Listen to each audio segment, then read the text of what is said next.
c'est Matt, on se retrouve pour notre brief weekly sur les cryptos.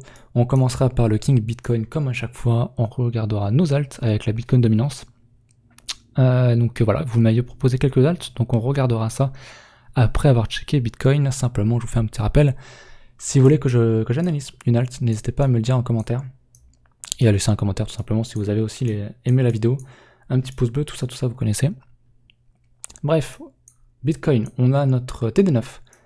En weekly, donc c'est un signal de short assez agressif, que je n'aime pas trop parce qu'il est quand même dans une belle parabole, dans un début de parabole en tout cas. Et j'aime pas trop short un truc comme ça parce qu'on a des plus hauts qui sont ici. On en a, je vais le mettre, hop. Ici on a une touchette, deux touchettes, trois touchettes sur la résistance. Ça commence à faire beaucoup. Alors on peut rejeter ici bien évidemment, mais comme j'explique depuis quelques semaines, je ne serais pas étonné de voir Bitcoin casser ces mèches, faire un petit plus haut, et aller chercher tous les subs des shorts en fait, tout simplement. Donc c'est pour ça que je suis assez bull, mais je suis à la fois short parce qu'on a un TD9, on a des choses sur des unités de temps inférieures qui sont quand même pas très très belles. Donc je suis assez neutre. Maintenant je passe assez neutre, j'étais très bull toute la montée là. Là je passe plutôt neutre, c'est pas pour autant que je vais short. Non, plutôt je chercherai plutôt des achats donc sur notre gros support ici, hein, donc 6400, 7800. Admettons qu'on ait notre top ici. Ça nous fait une reload zone ici, donc en dessous du support. Ce qui est pas fou parce que ça nous fait une zone d'achat quand même qui est extrêmement large, ce que je n'aime pas trop, donc va falloir attendre. Si on y retourne, admettons qu'on tombe ici, qu'on ait notre top ici, qu'on tombe ici, il va nous falloir de gros signaux pour acheter dans toute cette zone là. Donc voilà, je suis assez neutre pour l'instant. Pour moi sur le swing il n'y a pas grand chose à faire. Éventuellement short si jamais on venait à casser ces niveaux là. Non, sur de l'intra, si je passe sur du daily. Hop. Si on casse les 6000, pardon, les 8800, quelque chose comme ça là. 8500, si on casse ça, qu'on vient retester, il y aura des shorts à prendre à mon avis. Mais pour l'instant, trop tôt pour short. Essayer de short un top, c'est quand même dangereux. C'est quand même très compliqué, donc voilà, pour moi, je suis en mode, je suis neutre. Sur du moyen terme, long terme, je suis bull, donc je chercherai plutôt à acheter ça. Donc voilà, rien d'autre à dire pour moi pour Bitcoin.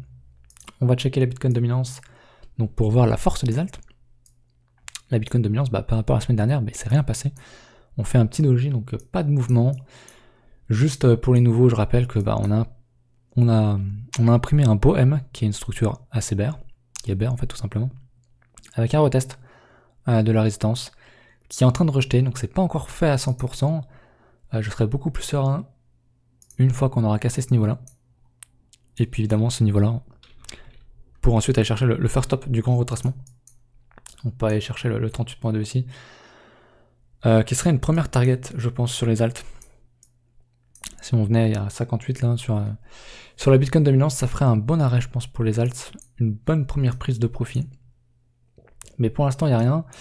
On est dans un range, voilà. Donc moi, je veux voir la Bitcoin dominance faire ça, pour voir nos alts pump. Si on regarde ETH, ETH a une belle gueule, hein. Très sincèrement, on en parlait sur le Discord la baleine. ETH a quand même une belle gueule, il nous a fait un beau W, un beau retest, un double bottom. Alors, je dis double bottom, mais un double bottom, il est confirmé une fois qu'on break la neckline, donc une fois qu'on aura break ce niveau-là, là où j'ai mon curseur, là on pourrait parler de double bottom. En attendant, tant qu'on casse pas ce plus haut-là, tant qu'on casse pas ça, tant qu'on casse pas ce niveau-là aussi, hop, tant qu'on casse pas ces deux petits plus hauts-là, on peut pas encore parler de tendance haussière sur les alts, sur ETH en tout cas, mais de manière générale sur les alts. Voilà, une fois qu'on aura cassé ça, là on pourrait dire qu'on sera en bull run, peut-être pas, mais en tendance haussière sur les alts. Donc ça sera intéressant. Et c'est pas encore confirmé à 100%. Je suis très bull sur les alts, vous le savez, depuis que j'ai commencé les vidéos sur la baleine. Début janvier, j'ai dit que voilà, les alts, ça allait commencer à être intéressant. Et ça l'est. On était là, je me souviens, je parlais déjà d'un W. On était début janvier, on l'a eu. On a fait notre test, donc pour l'instant, pour moi il n'y a que du bon signe sur les alts, voilà, tout simplement. Je vais regarder donc vos alts, alors on m'a proposé un shitcoin sur un site que je connaissais pas. Ça fait mal aux yeux, c'est très très blanc, donc c'est le Funk sur Crex.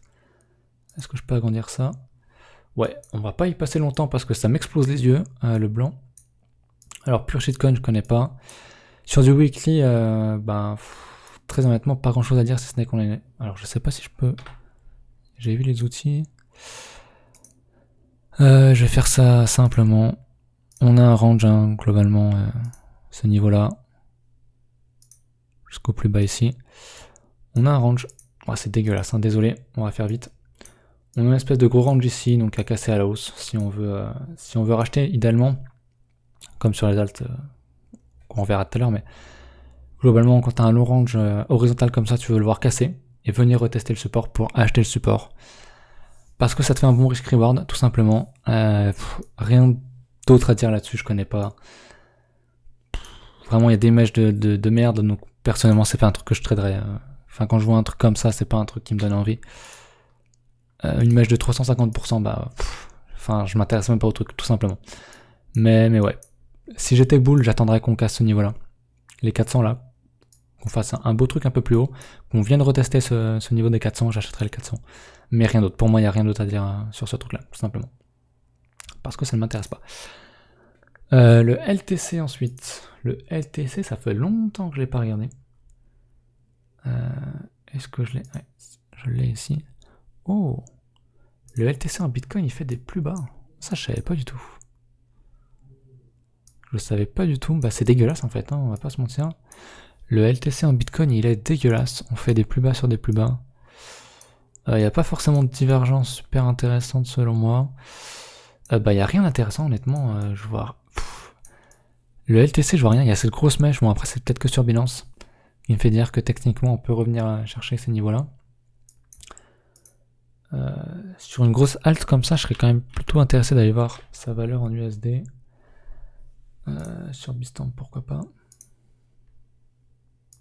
Ah bah sa valeur en USD déjà, il y a des choses un peu plus intéressantes.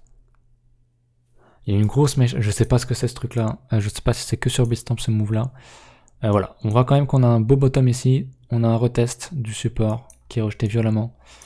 Encore une fois, je sais pas si c'est juste sur Bitstamp, mais un move comme ça c'est quand même pas très bon. Ouais, j'espère que c'est que sur Bitstamp, parce que clairement ce move là en fait il a niqué tous les stops qui étaient ici. Tous les mecs qui étaient en mode bah j'achète le retest ici. Donc tous ces niveaux de prix là, je mets mon stop en dessous. Bah ils sont fait niquer ici. Donc j'espère que c'est que sur Bitstamp. Voilà, pas grand chose d'autre à dire, ce qu'on va voir c'est voilà. Bah techniquement ça s'achète en fait, juste en termes de price action, si t'es bull ici, donc t'achètes le retest ici, donc ce niveau de prix là, admettons. Tu mets ton stop sous ton plus bas, alors c'est théorique, hein, faut jamais mettre un stop comme ça, surtout sur du très long terme, parce que sur les alts t'as ce risque là de te faire niquer sur une mèche. Et derrière, si t'es bull, si ne serait-ce que tu vises qu'un retracement, je sais pas, tu vois, ça te fait déjà un bon 3 de risk reward. Et puis si en plus de ça, t'achètes ça pour du long terme, bon bah là, ça te fait du 10 de risk reward sur un retour à 50%, enfin du 8.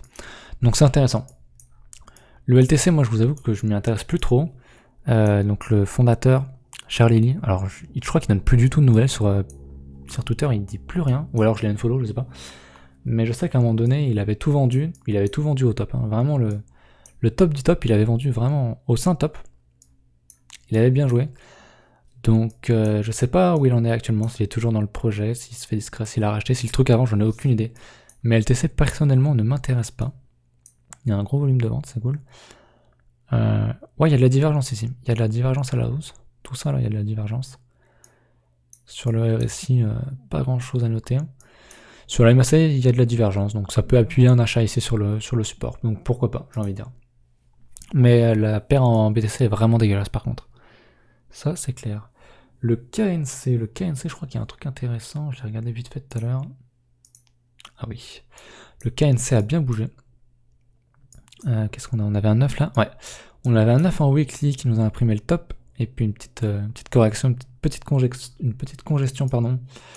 On a... Alors j'aime pas trop dire que c'est un... Comment dire? Un cup handle. En français c'est une tasse avec anse. Ceci. Parce que normalement une tasse avec anse, c'est en tendance haussière. Donc c'est pour ça que je la tracerai. Je la prendrai pas forcément en considération. N'empêche que si on veut parler de tasse avec anse, donc déjà il faut casser ce plus haut là. Donc le niveau des. Ce niveau là en weekly.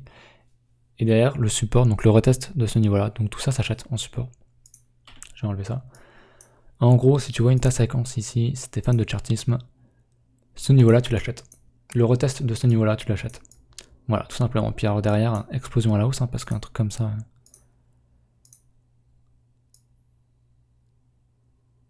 Ouais, ça peut nous amener sur les 50% de retracement, donc c'est pas si mal.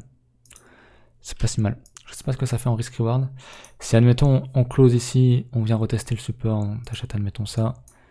Tu mets ton stop sous la hanse.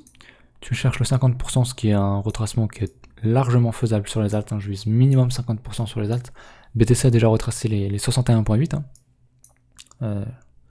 Donc les alts, à mon avis, elles vont au moins faire le 50%. Donc là, ça te fait un risk reward de 2. De 2,4. Donc c'est pas si mal. Le KNC est très propre. Très très propre même. Donc cette zone serait intéressante à achat. Pour l'achat. Tout simplement. Si on y retourne, bien sûr. Le nano. Le nano. Ah, le nano. Le nano, il n'y avait pas de divergence. Ouais, ça, c'est pas vraiment une divergence. C'est un peu sale. Sur le RSI, pas grand chose non plus. Au niveau de volume, rien n'a signalé de super intéressant. Maintenant, en weekly, on avait du TD9. On avait un 9 là avec une risk line très éloignée. Un second 9, c'est un 8 ça? Non, c'est un 9. Avec une risk line sur l'ancienne risk line, ça c'est intéressant. On voit que ce niveau-là a donné le bottom ici. Assez intéressant, on a refait un 9. Risk line très proche, donc en gros tu pouvais te dire que ce niveau de prix là pouvait être super intéressant à acheter. En mode super agressif, hein, vraiment ultra agressif. Ce qui est intéressant c'est que voilà, je l'ai tracé, on a une tendance, une figure de retournement, donc qui est un falling wedge, donc il se trouve bien en tendance baissière, c'est pour ça qu'on peut parler de falling wedge, qui a cassé. Donc là on a un parfait exemple. On l'a cassé, on est venu rechercher l'oblique, donc une entrée parfaite, hein, tenterait même, admettons ici. Et donc ceci, bordel. Ça te met un stop ici en principe. Hop. Et derrière, alors, en théorie, t'as deux TP. T'as ce TP là. Et t'as ce TP là. J'aurais plutôt tenté le TP ici. Qu'on n'a pas encore atteint. Donc qui fait pas un risk reward de fou honnêtement. Mais en général, ce genre de figure. Alors surtout en weekly, surtout quand tu sais que le contexte des alts est très très bon. Quand t'es ultra bull, tu peux viser bien plus. Hein. C'est une figure de retournement, donc c'est pas, tu joues pas un simple range là-dessus. Donc tu peux viser un retracement un peu plus intéressant. Si je prends le top d'ici, tu peux viser, je pense, un bon retracement à 50% ici. Encore une fois, le Fibo. Ça l'a mis là? Ah ouais. Ouais, limite, sur le first top, t'as une bonne résistance ici, juste en termes de price action, t'as une bonne résistance, donc ça te fait du 19 de risk reward, c'est quand même assez excellent, très osé. Mais pourquoi pas, t'as un falling wedge, ça peut donner le bottom, tout simplement. Falling wedge en weekly, c'est assez puissant, donc pourquoi pas. Il y avait un achat ici à faire, à voir où est-ce que tu sécurises la position. Tu peux sécuriser ici, là t'as un bon niveau, juste ici, ça te fait un risk reward de 4, globalement, tu risques 4, tu risques 1 pour gagner 4. Donc ouais, si t'es dedans, écoute, sécurise ta position ici, prends genre 30-50%, et puis le reste tu laisses courir jusqu'au 38% ici, ou je sais pas, t'essayes de rider ça un peu, tu rachètes les supports avec ce que t'as sorti ici. Pourquoi pas. Le nano a une bonne tête, j'aime bien. Je suis un peu dégoûté de pas l'avoir vu avant, et de pas avoir acheté ce niveau-là, parce que franchement, très très intéressant, j'aime bien le truc. J'aime bien la gueule qu'il a. On a le VET. Le VET, alors je sais que Tilt en a acheté. Il a dû en acheter mid-range, je crois à peu près par ici. Il a sécurisé sa position sur la résistance ici. Donc ouais, si t'es dedans, un bon TP ici, c'est pas idiot. Maintenant, ce qu'on va voir pour du long terme, encore une fois, c'est ce qu'a fait le ZIL, c'est ce que fait le ADA et plein d'autres alt. Ce que tu vas voir, c'est une cassure, qu'on vienne retester le support, t'achètes le support, et derrière, tu fais un nouveau plus haut, et tu parles enfin d'une tendance haussière, un petit peu comme ETH. Ce que j'expliquais sur ETH, c'était un peu ça l'idée. Donc c'est quelque chose que j'aimerais voir sur le VET, que j'achèterais éventuellement si on casse et si on revient retester le support. Ça pourrait être intéressant. Sinon actuellement pas grand chose à faire, si ce n'est éventuellement si t'es très bull dessus, essayer de racheter le mid-range ici à 60 sats à peu près, ça te fait le support ici, donc les 60 sats peuvent être intéressants si t'aimes bien cette alt. Je crois que sur le plan fondamental, ce truc est assez intéressant. Je crois que Capet en plus en avait parlé à l'époque, il y a 2-3 ans. il y a un an, je sais plus. Donc je crois que niveau fonda, c'est du solide. Donc pourquoi pas? Pourquoi pas? Je vais peut-être me mettre une alerte, tiens d'ailleurs, je vais mettre une alerte sur les 65, 7. Hop. Parce qu'on sait jamais. On a le Atom ensuite. Le Atom, je crois qu'il est dégueulasse.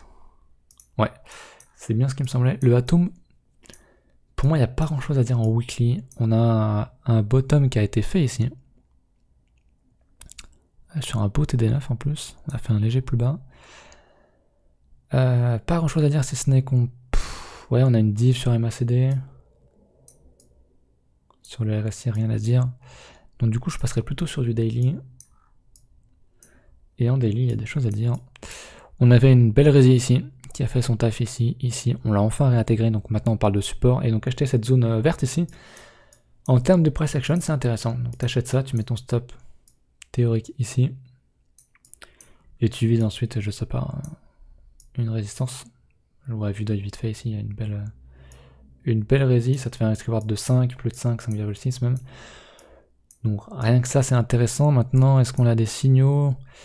On avait une div là, mais bon, elle est déjà passée. Pas grand chose à dire pour moi, donc je ferai rien. Je connais pas trop ce truc là, c'est listé récemment sur Binance. Sur les volumes, rien de fou à signaler. Rien de fou, pour moi il n'y a pas assez de développement. Le truc est un peu récent aussi, il faut dire. Mai 2019, attends, ça se trouve peut-être ailleurs, le Atom. Mais je crois que c'était un truc fait par Binance, enfin une IEO, là, je sais plus comment est-ce qu'ils appellent ça, juste fait par Binance.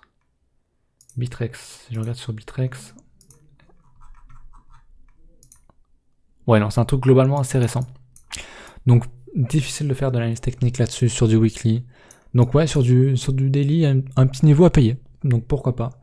Mais pour du long terme, personnellement, je serais pas forcément super intéressé par ce truc-là. Après, le niveau fondamental, je connais pas du tout. Donc je suis déjà positionné, donc c'est vrai que ça m'intéresse pas plus que ça. Je voulais juste vérifier un truc sur le VET, les volumes. Ah ouais. Les volumes sont intéressants. Ouais, carrément intéressant. On avait un... Bah dans tout le range. Donc ici, on a un gros pic de volume d'achat. Ici aussi. Ici aussi. Ce qu'on va voir, bien sûr, je l'ai pas précisé, mais c'est s'il y a un break, on va voir un gros volume d'achat. On voit que sur le BB, donc qui représente les volumes, ça bouge un peu, on prête un petit W, donc c'est intéressant, c'est pas mal. Il nous en reste une, le FET. Le fetch que j'ai un petit peu, j'ai pas grand chose là-dessus, je dois avoir genre même pas 100 balles. Mais j'en ai, si je dois avoir 100 balles. Ouais, ça c'est une des rares alts qui en BTC a fait un plus bas. Enfin, a fait un plus bas, il n'a toujours pas réintégré, donc a fait un vrai plus bas, c'est-à-dire un vrai mouvement à la baisse. Qui a encore fait un petit plus bas ici. Pas trop de volume à l'achat. Bah honnêtement, pas grand chose à dire. C'est un truc qui est assez récent, je crois. Ouais. 2019 aussi, mars 2019. Donc le truc n'a aucune structure. Donc personnellement, je serais pas super intéressé par ce truc-là. On fait un plus bas ici. Éventuellement payer le support à 257. Je vais regarder en daily. J'aime pas trop ça. Honnêtement, j'aime pas trop la gueule qu'il a. Donc personnellement, je ne ferai rien. Mais ouais non. Le fait, honnêtement, bah si t'aimes bien le fait, j'espère que t'es dedans, parce que globalement, comme je le dis, bon, le truc a pas de structure, le truc ne me dit rien comme ça. Maintenant, si les alts montent, il n'y a pas de raison que le fait ne monte pas. Si ETH passe en bull trend, si on passe sur un marché haussier sur les alts, toutes les alts vont monter, même les trucs qui n'ont pas de structure. Je veux dire, là, il n'y a aucune structure. Si tout doit monter, je veux dire, les alts vont toutes monter en même temps. Ça fera peut-être un gros V-bottom, mais voilà, si le marché des alts monte, globalement, tous les shitcoins vont monter. Donc voilà, mais pour se sentir en sécurité, j'aime quand même bien avoir des structures et tout, donc personnellement, le fait ne me dit rien. J'en avais acheté ici, parce que je trouvais ça intéressant, j'avais dû racheter à ce niveau de prix-là. Bah en janvier, c'était ça, c'est en janvier-février, quand j'ai fait mes achats. Je trouvais déjà des choses intéressantes sur les alts, et le fait était assez bas. Il était revenu tester son support ici, donc je me suis dit, bah allez, peut-être qu'on va faire un double bottom. Bon bah finalement, on l'a pas fait, on a fait un beau mouvement à la baisse derrière, mais c'est pas grave, j'ai vraiment mis genre 150 balles dessus, donc c'est pas très grave. Moi honnêtement, je m'en fous, je le laisse pour du long terme, mais là actuellement, il n'y a rien qui me dit que c'est bon à acheter en fait. Honnêtement, si t'aimes bien ça, bah encore une fois, hein, Le plus simple, c'est que tu traces ta reload zone. Hop. Et tu mets un ordre ici, quoi. On sait jamais, ça peut passer. Il y a des moves sur les alts, des fois. Voilà. Des petites mèches sympathiques. Je voulais regarder vite fait ce que j'en avais parlé, du Hada et du Zil. Le Hada, donc, qui nous a fait une Zil, comme je le disais. Long range horizontal, on casse à la hausse, on bute sur la première résistance. Si t'aimes le Hada, si t'en veux, bah tu rachètes le support en fait. Tu rachètes le retour ici, le pullback. Il y avait du volume sur la hausse, donc c'est quand même très très bon signe. Le Hada m'intéresserait si on revenait chercher les 650 là. Ça serait une zone à payer très clairement pour moi. Le Zil, il est dans le même cas. Le Zil, je l'ai en haut, pardon. Il est où? Il est là. Le Zil, je vous avais dit que moi j'aurais bien aimé prendre des profits sur la deuxième zone. La deuxième résistance, donc je n'ai pas pris de profit ici. J'aurais bien aimé sécuriser mes Zil ici en fait. Prendre genre 30%, 50%, je sais pas. En plus on a un 8 sur TD9, donc si la semaine prochaine on tombe ici sur un beau TD9, bah clairement je prendrai mes profits, c'est très agressif. Mais ça me semble intéressant de prendre des profits ici. On a énormément de volume. Regardez sur la cassure du range. C'est super bon signe de voir ça globalement. Là, t'attends qu'une chose sur un actif comme ça. C'est de revenir chercher le support. Alors celui-là, je le paierai pas, je pense. Je pense que vraiment, je paierai que les 90. D'ailleurs, je vais me remettre une petite alerte. Genre ici.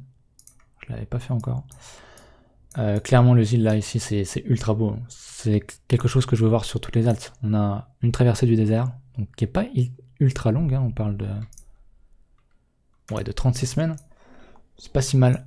Un gros break avec du volume, c'est quand même magnifique. Derrière tu veux juste voir, hein, tu veux juste payer le support en fait, c'est juste simple comme ça en fait, tout simplement, c'est aussi simple que ça. Personnellement c'est ce que je veux voir sur les alts. Donc ouais, on est sur un 8 sur TD9, donc attention la semaine prochaine. Surtout si on vient sur ce niveau-là, clairement, moi je prendrais genre 30% de mes profits. Parce que c'est intéressant, et puis je remettrai des ordres ici, ou alors j'irai sur les autres alts, tout simplement. Donc voilà, je pense que c'est tout pour le marché des alts, enfin des cryptos en général. Bitcoin, je rappelle, je suis assez neutre, donc je chercherai pas à short, mais plutôt à acheter plus bas, si toutefois on y allait. Et pareil, pour les alts, je cherche à me positionner à l'achat, donc plus de vente pour moi le bear market est terminé. C'est pas encore confirmé comme j'ai expliqué pour ETH. Une fois que ETH aura fait son plus haut, je pourrais dire clairement que voilà, on va avoir une alt season, tout ça. Mais pour l'instant, c'est pas encore le cas à 100%, même si ça sent très très bon. Donc là, je vais pas parler plus longtemps. Ça fait assez de temps comme ça, donc je vous laisse là-dessus. N'hésitez pas à mettre un petit like, à mettre un commentaire si vous voulez que je regarde une alt. Et puis on se retrouve la semaine prochaine. Salut!